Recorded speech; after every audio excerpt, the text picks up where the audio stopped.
Gente, boa tarde. Tudo bem com vocês? Ninguém tem uma bomba sobre a cabeça, tá tudo certo. Vamos lá. No último vídeo longo que eu fiz pra esse Instagram, eu acho que eu tava falando sobre a quaresma. E antes eu tinha costume de fazer alguns devocionais, né, quando eu era protestante. Não os excluí do meu perfil, acho que eles devem ter sido ocultados. Mas revisitando, eu ainda concordo com tudo aquilo, né, que eu falei. Nesse caso, eu só mudei de religião, mudei de posicionamento, nesse caso em específicos. Mas os últimos dois vídeos que eu falei, fiz vídeos mais longos, foi sobre a quaresma, né, que foi com o auxílio da Vitorinha, maravilhosa, minha amiga que está grávida, que Deus te abençoe, que Nossa Senhora te dê um bom parto. E falando sobre algo mais sócio-religioso, por assim dizer, foi falando sobre a Imaculada Conceição e o Dia das Mães. Mas desde então, nada. Mas agora surgiu um tema que trata de dois versos sobre dois assuntos que muito me interessam, que é tensões no Oriente Médio e catolicismo. Então, eu não gostaria de deixar de dar o meu pitaco, né? Ainda que eu não seja especialista em muita coisa, mas é um assunto que eu tenho um mediano conhecimentozinho. E também gostaria de explicar de forma simples, né, para quem gostaria de entender o que está acontecendo e só vê postagens e loucuras e não sabe o que está acontecendo. E não poderia deixar de citar o meu benzinho especial, meu namorado, que foi a primeira pessoa que me fez abrir os olhos, principalmente para essas questões de conflitos no Oriente Médio, que eram coisas as quais eu tinha opiniões completamente loucas, malucas, erradas, né, anticatólicas, diga-se de passagem, e não só isso, mas contraintuitivas, né, porque eu acho que alguns sabem, outros não, mas eu sou descendente libanesa, então eu também sou árabe. Então, assim, eram opiniões contraintuitivas, e hoje em dia eu tenho muito orgulho de falar isso. Então, muito obrigada, Habib, tá?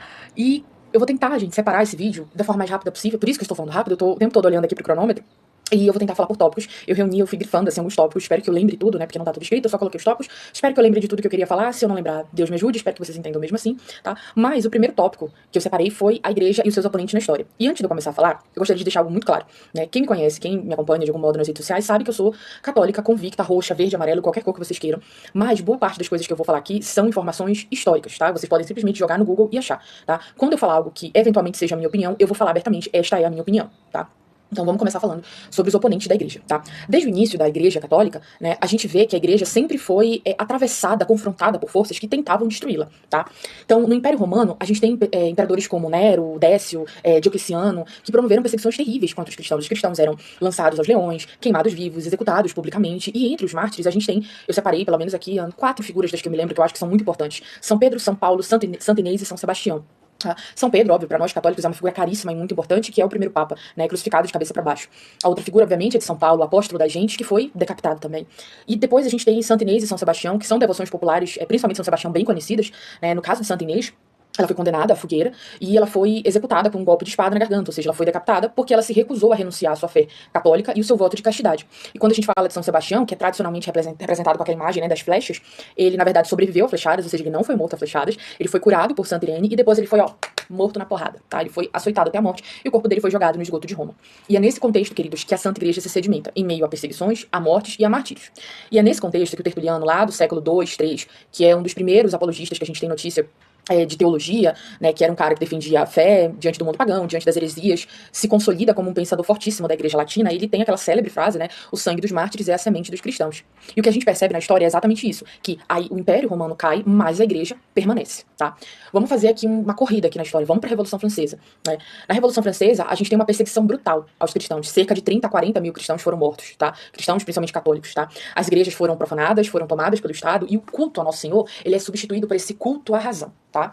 E com a Revolução Francesa, acho que tem uma frase que muitos já devem ter escutado nas aulas de história, né, que traduz para mim o espírito da Revolução Francesa, que é o homem só será livre quando o último rei foi enforcado nas tripas do último padre. Vou também fazer aqui uma curiosidade para vocês. Essa frase, ela é constantemente atribuída ao Voltaire. Eu já vi muita gente citando ela como uma frase de Voltaire, mas ela não é. Ela é uma frase inspirada em uma frase de um sacerdote católico. Sim.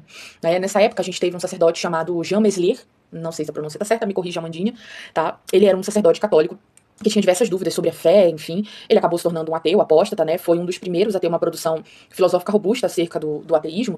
E ele tem um livro chamado Memórias, ou Testamento de Meslier, em que ele fala exatamente o seguinte, e essa frase eu anotei ipsis literis. Eu gostaria, e este será o meu último e mais ardente dos meus desejos, gostaria que o último rei fosse estrangulado com as tripas do último padre. Como eu falei, essa frase está no testamento do Meslier, e essa frase foi adaptada pelo Voltaire, pelo Diderot e por outros pensadores iluministas. No entanto, o que essa frase nos ensina? A primeira coisa que a gente pode perceber: a igreja, de tempos em tempos, ela tem traidores dentro dela. Dentro da própria igreja tem traidores da fé. E mesmo assim, o resultado não muda. O regime revolucionário cai e a igreja permanece. E aí, vocês podem dizer, né, que eu tô fazendo um gap histórico muito grande e que a gente tem a reforma protestante que divide a cristandade, que já havia dividido a cristandade antes da Revolução Francesa. E sim, isso ocorreu mesmo, de fato.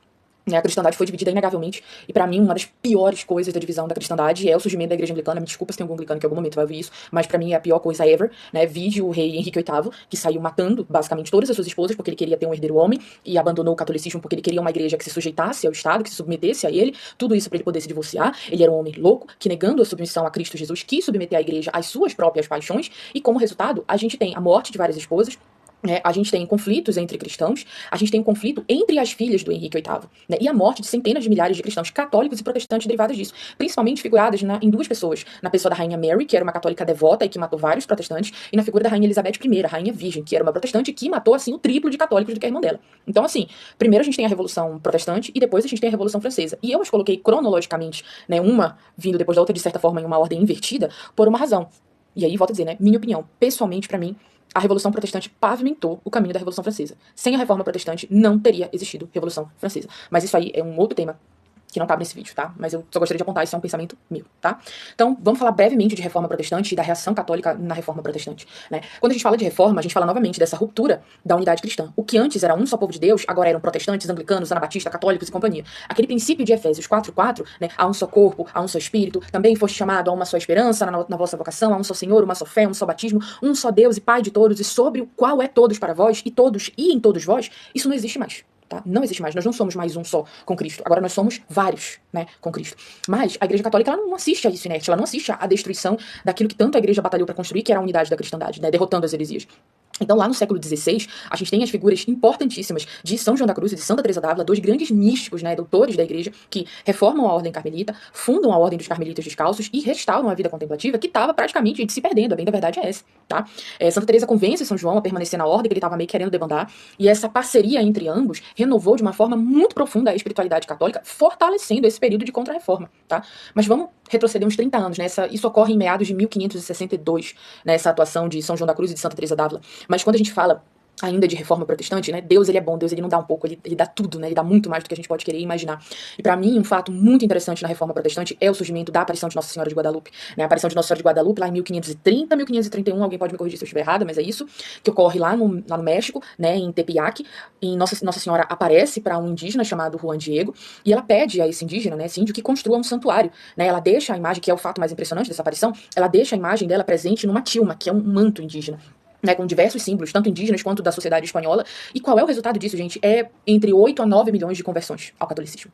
Então, o que a gente, qual é o nosso saldo de reforma protestante como católicos? A igreja ela não só resistiu à reforma, ela cresceu com a reforma. Tá?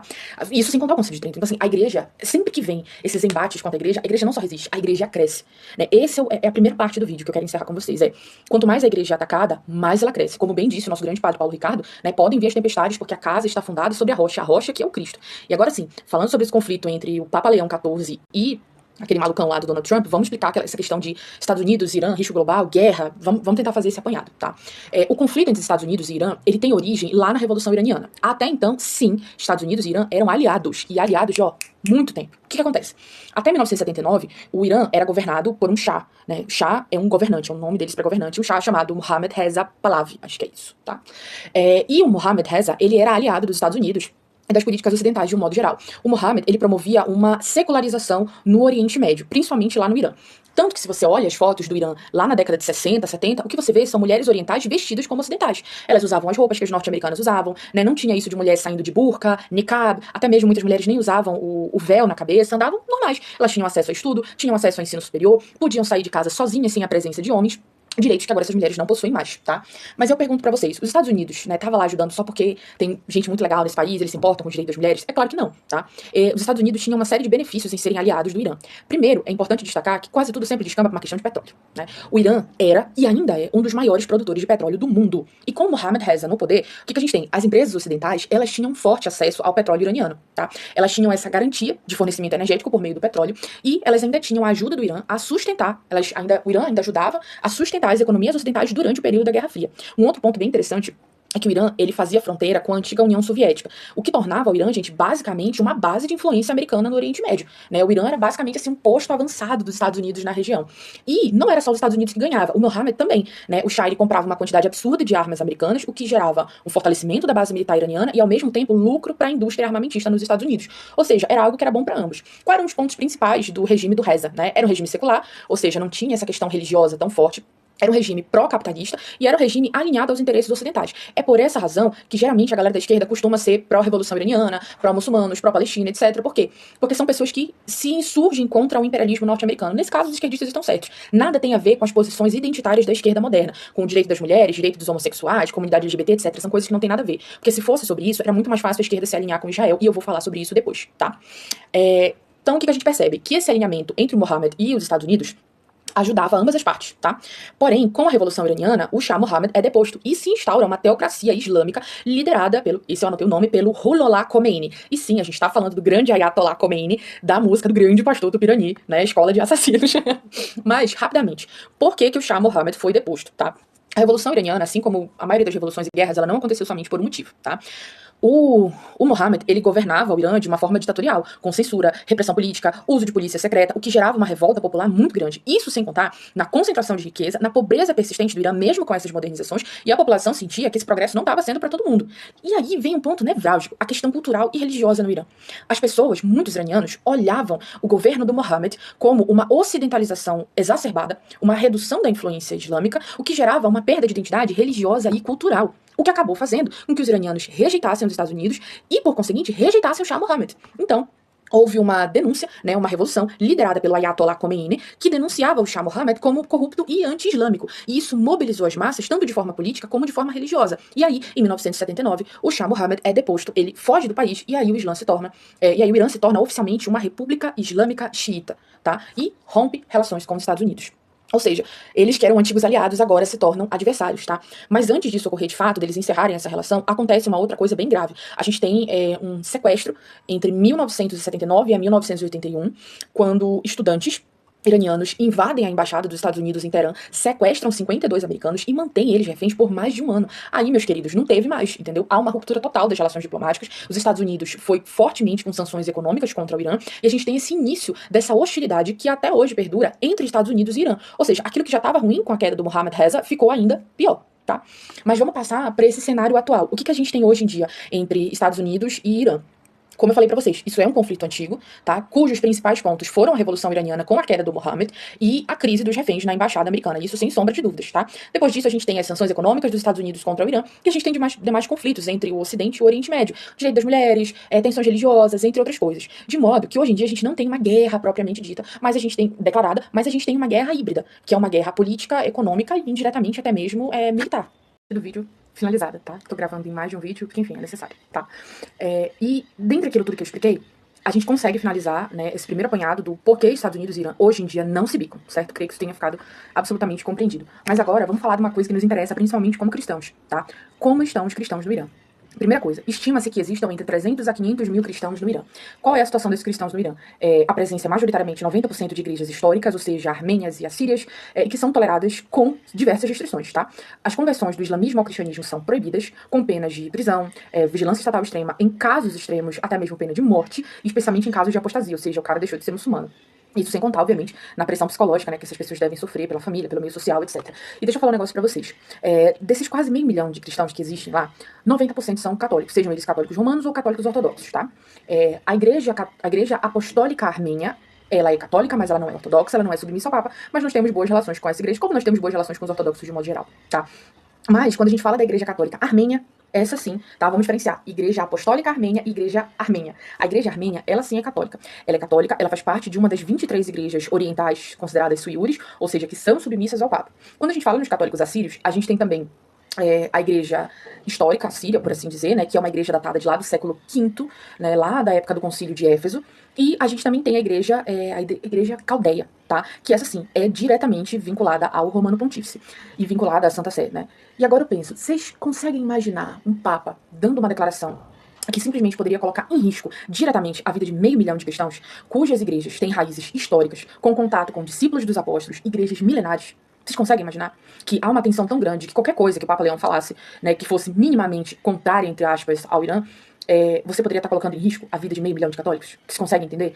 Essa é a diferença entre o papado, desculpa a expressão, um partidinho político de merda, entendeu? O Papa, ele se preocupa com toda a cristandade, e ele tem noção de que as declarações dele podem significar não somente a piora na vida desses meio milhão de cristãos, como também a morte dessas pessoas, tá?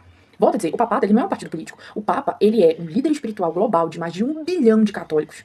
O Papa é um chefe de Estado. E o Papa é, sim, uma autoridade moral inegável e indiscutível, tá? Qualquer alinhamento político de Leão XIV poderia comprometer os cristãos que já estão em regimes hostis, serviria sim para politizar a fé, iria reduzir a igreja àquilo que políticos como Donald Trump querem, instrumentalização da fé, usar a fé para promover pautas políticas, certo? E isso não é certo, isso não é coisa de cristão. Então vamos lá, vamos falar de guerra, rapidamente, né? Para um cristão católico, é pecado, é permitido participar de guerra, se envolver em guerra, desejar a guerra?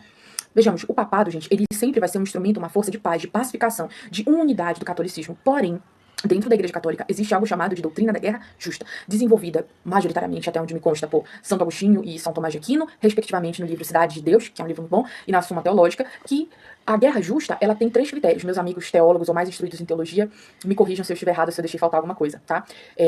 Causa justa, autoridade legítima e intenção reta. Vocês acham que essa guerra, que é guerra por petróleo, que é guerra por influência, vocês acham que isso é uma guerra com uma causa justa, com uma autoridade legítima, com uma intenção reta? Deixo isso pro pensamento de vocês. No entanto, ainda quando a gente fala de uma guerra justa, a guerra, queridos, ela é sempre indesejada, por conta das consequências humanas, das consequências morais, e os papas, sempre ao longo da história, têm se manifestado contrários à guerra e propagado a mensagem do evangelho, que é sim uma mensagem de paz. Essa não é a primeira e não é a última vez que a gente vê um papa se pronunciando pedindo a paz. A gente tem 2 momentos muito notáveis disso, do Bento XV e do Pio XII. Tá? Na Primeira Guerra Mundial, lá em meados de 1917, o Papa Bento XV, ele escreve uma nota de paz, que tem sim um impacto moral na guerra, ainda que não tenha paralisado a guerra. E quando a gente vai para a Segunda Guerra Mundial, a gente tem Pio XII fazendo uma transmissão via rádio, sabe? Falando sobre a paz, pedindo a paz. Certo? O que a gente vê, a Igreja Católica, gente, além da autoridade atemporal e espiritual, ela possui sim uma influência moral e política na vida das pessoas, e que não se restringe somente aos tempos de guerra. Para mim, meu documento favorito, esses dias que estava conversando sobre ele, é a Rerum Novarum do Leão XIII. Que tem um impacto fortíssimo em definições, em clarificações, para assim dizer, acerca da doutrina social da Igreja, que é um documento que influenciou diretamente a construção de legislações trabalhistas, tanto na Europa quanto no Brasil, que inspirou a criação de movimentos sindicais e movimentos trabalhistas cristãos, e que influenciou documentos da OIT, que é a Organização Internacional do Trabalho. Quando a gente fala ainda de papado, a gente fala do Pater Terres, do João 23, que é um documento que foi amplamente citado em debates da ONU, um documento que influenciou a construção de tratados de direitos humanos, um documento que foi utilizado para promover diálogo durante a Guerra Fria. E vamos falar de mais recente, vamos falar de Papa Francisco, então, o que é o Laudato Si? Influenciando debates climáticos globais, citado nas conferências internacionais, que impactou a construção de políticas ambientais no mundo todo, gente. O papado é importante, sim. O papado tem ampla influência política mundial. E aqui eu falo com toda a caridade do mundo, sem soberba, sem querer fazer joguinho de palavras. Diferente dos nossos irmãos protestantes, cujas palavras dos líderes impactam única e exclusivamente aqueles que os alcançam diretamente, o que eu quero dizer com isso? A palavra do teu pastor impacta a tua igreja, a tua congregação. No máximo, uma conferência onde os irmãos estão reunidos. A palavra do Papa não. A palavra do Papa não impacta só a igreja de Roma. A palavra do Papa não impacta só aquele meiozinho ali. Não impacta só a Basílica de São Pedro, não. Impacta na vivência de diversos cristãos ao redor do mundo. Hoje mesmo, pode procurar, hoje mesmo, dia de hoje, dia 14/4, já saiu o pronunciamento do Ayatollah Nouri Hamedani sobre a declaração do Papa Francisco. Do Papa Leão, vocês têm noção que em menos de 24 horas, um dos maiores líderes religiosos do Irã já comentou a declaração de um sacerdote católico? Então é muito fácil vir gente dizer que o Leão XIV é um velho, que é um frouxo, que é um isso, que é aquilo, quando é o Leão XIV que está adotando uma posição corajosíssima de levar a bomba do seu país natal e de fazer exatamente aquilo que Cristo fez, que é dar a vida pela igreja, meus queridos. Leão XIV, ao contrário de ser um velho, um frouxo, um piegas, um demagogo, como muitos quiseram dizer por aí, infelizmente, porque nenhum sacerdote deveria ser tratado com tamanha indignidade, Leão foi a voz que pode ter salvado a vida de 500 mil de cristãos. Leão XIV foi a voz do diálogo, que talvez pode fazer com que menos de nós, cristãos, sejamos mortos no Oriente Médio. Leão XIV é a voz da pacificação, do diálogo, da concórdia, que sim, é importante. Porque é muito fácil um governante, desculpa a palavra novamente, bunda mole como Trump, dizer que vai explodir um país, sendo que não é ele que tá na guerra. Cadê que esse bunda mole tá indo lá pra guerra? É ele que vai estar lá? Ele que vai estar lá dando tiro? É a família dele que vai morrer? É o filho dele que vai morrer? É o país dele que vai estar sendo reduzido às cinzas? É isso mesmo? E a gente desejar esse tipo de coisa pra qualquer nação, seja a Coreia do Norte, seja o Brasil, seja o Irã, seja os Estados Unidos, é tudo menos cristianismo. Isso é tudo, queridos, menos cristianismo. E aí, essa semana, tendo em vista, de tempos em tempos vocês vão me ver falando contra Israel, tá? E por conta disso, alguns vezes ou outra perguntam se eu sou antissemita. Eu sou antissemita, gente? Vocês acham que eu sou antissemita? Eu vou esclarecer isso agora, porque eu falei que quando fosse algo pessoal eu ia falar, quando fosse alguma coisa histórica eu também ia pontuar, tá? Vocês vão me ver muitas vezes falando contra Israel. Muitas vezes. Isso quer dizer o quê? Que eu sou antissemita? Não. Que eu sou uma pessoa sensata e consciente. É só isso. Eu não sou antissemita, até porque ser semita não é somente quem é israelense. Pois é.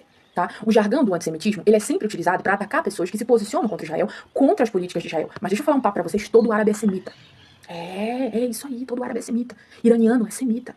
A Arábia Saudita é semita. Os povos semíticos, eles são grupos que a gente pega eles numa tríade, tá? Eles são grupos étnicos, são grupos culturais e são grupos linguísticos, de pessoas que nasceram no Oriente Médio ou na Península Arábica. Os povos semitas são aqueles que usam as línguas do tronco semítico, ou seja, o árabe, o hebraico e o aramaico. Logo, meus queridos, os árabes, os hebreus, ou judeus, os assírios, os fenícios, os babilônicos, os arameus, todos são semitas. Não é só judeu que é semita, não, tá? Biblicamente, localizando vocês, os semitas são os descendentes de Sem, filho de Noé, tá? Acho que deu pra localizar aí. Então, você que odeia muçulmano, você é antissemita. Você que odeia árabe, você é antissemita. E no meu caso, a minha posição pessoal jamais vai ser o antissemitismo. Nunca, tá? A minha posição é criticar o governo de Israel e contra a existência de Israel como Estado judeu. Isso é anti-sionismo. São coisas diferentes, tá? Quando a gente não sabe de um assunto, a gente não fala. Então você não fica chamando ninguém de antissemita sem você saber. Sionismo, semitismo são conceitos distintos, tá? Uma coisa não tem nada a ver com a outra. E vou além. Quem apoia o Trump é antissemita, sim. E é justamente entrando nessas últimas definições que eu quero finalizar esse vídeo fazendo um apelo pessoal aos meus amigos e aos meus irmãos protestantes. Queridos judeus e cristãos enfrentam tensões que têm raízes históricas. Históricas. E a Israel de hoje não é a Israel bíblica. Sai desse mundo de novela da Record. Saia desse mundo. Isso não é algo real. Vamos falar sobre judaísmo bíblico e judaísmo rabínico brevemente. Após a destruição do Templo de Jerusalém, o judaísmo ele passa de uma religião de sacrifícios no templo para agora estudo da lei, ou seja, estudo da Torá. Então, a gente tem diferenças nevrálgicas, diferenças grandes entre o judaísmo do Velho Testamento e o judaísmo dos dias de hoje. A gente tem o fim do sacerdócio levítico, tá? A gente tem uma centralidade na palavra, nos ensinamentos orais dos rabinos, e a gente tem uma ausência de sacrifício, ou seja, o judaísmo deixa de ser aquela religião sacrificial que a gente conhece desde o Velho Testamento. E o Estado moderno de Israel, ele não é mais um Estado nacionalista, ou seja, judeu é aquele que nasce, certo? Por isso que você não vê os judeus fazendo como fazem os testemunhos de Jeová, por exemplo, batendo de porta em porta para converter alguém. Porque judaísmo você nasce, é sangue, ou você nasce ou você não é. Ponto. E hoje em dia, o Estado de Israel moderno não preza mais por isso. É um Estado político, é um Estado nacional, não é mais um Estado religioso como outrora, cujas leis eram baseadas no Velho Testamento. E a Israel de hoje, meus queridos, não segue mais a lei mosaica, ao menos não integralmente. E ainda falando do Estado de Israel, como eu tinha pontuado lá no início do vídeo, na verdade, quando você olha para o Estado de Israel, na verdade você vê um Estado democrático, por assim dizer, moderno, com aborto legal, com previsões ainda melhores do que aqui no Brasil, reconhecimento de pautas identitárias. A gente tem eventos grandiosos como a segunda maior parada LGBT do mundo, que é em Tel Aviv. Então, assim, a Israel de hoje não tem nada a ver com a Israel bíblica, tá? Ou seja, a gente tem muito mais um Estado moderno, pluralista, do que uma teocracia bíblica. E isso, galera, sem contar nas diversas violências que os cristãos sofrem por parte dos judeus. Quem viu os stories que eu postei hoje aqui vai saber do que eu tô falando. Para os judeus, Cristo é um bastardo, que tentou tomar o lugar de Deus, que tentou tomar o lugar do Messias. Maria é uma puta, desculpa a palavra, mas é isso. É isso que eles falam. Jesus não é o Messias, Jesus é um mentiroso, é um nojento, é um desgraçado, é um maldito. Nas procissões da Semana Santa, os judeus cospem nos cristãos. Os judeus quebram as nossas cruzes. Os judeus amedrontam os pastores de vocês, impedem os pastores de vocês de pregarem, gente. Isso é recorrente. Isso é recorrente. Os judeus têm raiva do judaísmo messiânico, que é uma seita maluca criada pelos protestantes, que de fato faz todo sentido eles terem raiva mesmo, porque judaísmo messiânico é uma contradição por si só. E por que eu tô falando isso pra vocês? Para que vocês percebam que uma eventual guerra, um eventual conflito armado, quem vai proteger os cristãos, protestantes e católicos ao redor do mundo, são os braços da Igreja Católica, queridos. Não se enganem. Não se enganem. Seja no conflito armado, seja com seus aliados, seja com a diplomacia católica, no final das contas, quem se ofereceu para trocar de lugar com as crianças sequestradas pelo Hamas foi o cardeal Pizzaballa. Foi ele que se ofereceu. No final do dia, não é nenhum kardecista, não é espírita, não é protestante, não é ateu, não é ninguém que vai se meter na diplomacia desses conflitos. É a Igreja Católica. Na hora que o cerco aperta, é a diplomacia católica que resolve isso. Então, vocês prestem bem atenção de qual lado que vocês, como cristãos, estão. Porque só existem dois lados nesse tipo de conflito. Dois lados. O do reinado social de nosso Senhor Jesus Cristo e o reinado daqueles que se opõem a ele. Dois lados. O de Cristo e do anticristo. Outra coisa não existe. E finalizo esse vídeo, gente, dizendo pra vocês que no final das contas, a história nos revela um padrão implacável. Os impérios, eles passam. As ideologias, elas mudam. Os conflitos iniciam, surgem, terminam, mas a igreja permanece. E no cenário atual, muito mais do que você escolher lado político, a questão central é quem desses líderes, quem ainda pode falar de paz com autoridade moral universal? Quem que sempre tá pedindo pela paz? É isso aí. É a gente. Tá? Então, assim, como eu falei pra vocês, espero muito que isso tenha ficado bem entendido na cabeça de vocês. Parem de se aliar a Israel. Parem com isso. Parem com isso. Parem de jogar contra a gente. E digo contra a gente, cristãos de um modo geral. Porque entre protestantes e católicos existem muitas pautas e muitas coisas que nos unem. Parem de jogar contra a gente. Parem com isso. Porque numa eventual merda que dê, vocês podem ter certeza que vão ser os cardeais católicos que vão estar trocando de lugar pra salvar a vida de vocês. Porque, me desculpa, não tem nenhuma igreja protestante que tenha a força diplomática da igreja católica. Não tem. Então, ainda que você não seja católico, ainda que você não goste de católico, ainda que você não goste do Leão XIV, só começa a pensar. Bota tua cabecinha no lugar. Pensa direito. Pensa em qual é o lado estratégico para os cristãos. E eu te garanto que esse lado não é o lado de Israel. Eu garanto a vocês que não é o lado de Israel. Porque basta você ver os vídeos de como os pastores são tratados lá. Como os católicos são tratados lá. Como os padres são tratados lá. E digo mais, como eu falei de Irã, vou além. A única resistência cristã que é autorizada pelo governo de ter prática religiosa é o catolicismo. É isso, galera. Querem acabar com os católicos? Assim, pode tentar. Eu acho difícil. A história nos prova que isso não acontece. A promessa de nosso Senhor Jesus Cristo de que as portas do inferno não iriam prevalecer contra a gente também nos prova que isso não acontece. Mas tenta. Isso não vai ser pior pra gente, isso vai ser pior pra vocês. Pra cristandade de um modo geral. Tá certo? Espero que vocês tenham entendido. Espero que o vídeo tenha ficado bom. Certamente eu vou dar uma acelerada nesse vídeo antes de postar pra que vocês consigam economizar o tempo de vocês, tá bom? Beijinho, fiquem com Deus, salve Maria e viva Cristo Rei.